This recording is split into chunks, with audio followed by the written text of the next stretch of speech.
Regardez-la bien. Lors de sa présentation en 2017, la critique a été unanime. Elle est étrange. Certains l'ont même qualifiée de laide. Ses lignes sont brisées, ses portes ont des vitres en leur milieu, et son aileron arrière semble disproportionné. Mais la McLaren Senna ne cherche pas à être exposée dans un musée d'art moderne.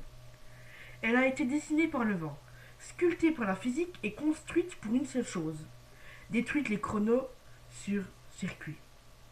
Elle porte le nom du pilote le plus exigeant et le plus mythique de la Formule 1, Ayrton Senna. Et croyez-moi, McLaren n'avait pas le droit à l'erreur. Aujourd'hui, on décortique l'hypercar la plus sans compromis du XXIe siècle. Pour faire une voiture rapide, on peut ajouter des chevaux. Mais pour faire une voiture légendaire, il faut enlever du poids. C'est l'obsession absolue de McLaren avec la Senna. Elle pèse seulement 1198 kg, à sec. C'est à peine plus qu'une petite citadine, mais avec un moteur de navette spatiale. Le châssis monocoque en carbone monocage 3 est d'une rigidité extrême. Chaque panneau de carrosserie est si fin et léger qu'on peut le soulever d'un seul doigt. Les lavants, par exemple, ne pèsent que 650 grammes.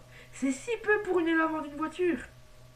À l'intérieur, pas de tapis de sol, pas d'insonorisation.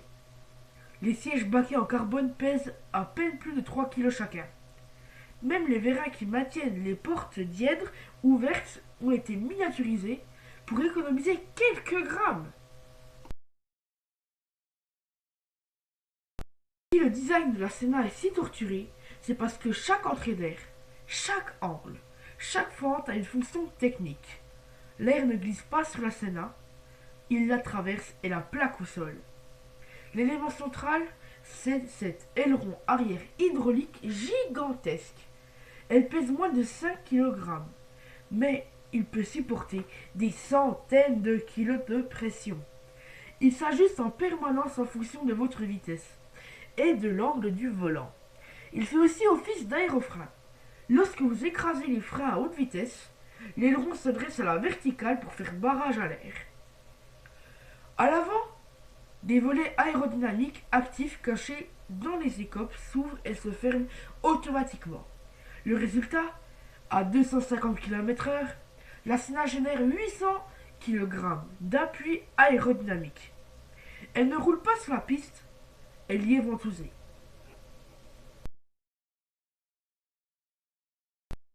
Pour propulser ce poids plumé collé au sol, McLaren a repris le V8 biturbo de 4 litres de la 700S. Mais ils l'ont poussé dans ses derniers retranchements. Code moteur M840 TR. Puissance 800 chevaux. Couple 800 Nm. Faites le calcul. 800 chevaux pour moins de 1200 kg.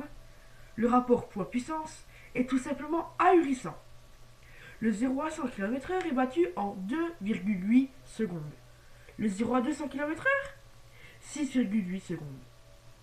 Mais ce qui choque le plus quand on est à l'intérieur, c'est le bruit.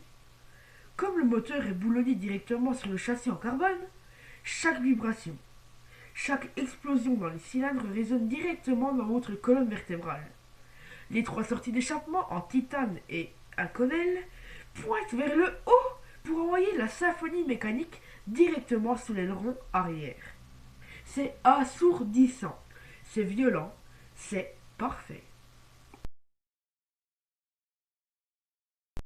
Produite à seulement 500 exemplaires, toutes vendues avant même la présentation officielle, la McLaren Senna s'échange aujourd'hui à bien plus d'1 million d'euros. Elle est la preuve qu'une voiture n'a pas besoin d'être jolie pour être désirable. Sa beauté réside dans son efficacité froide et chirurgicale. Elle est le lien direct entre la route et la course. Donner le nom de Senna à une voiture était un pari immense. Ayrton Senna était un pilote qui cherchait la connexion absolue avec sa machine, repoussant toujours plus loin les limites de la physique. Cette McLaren ne trahit pas son héritage. Elle ne filtre rien. Elle ne triche pas.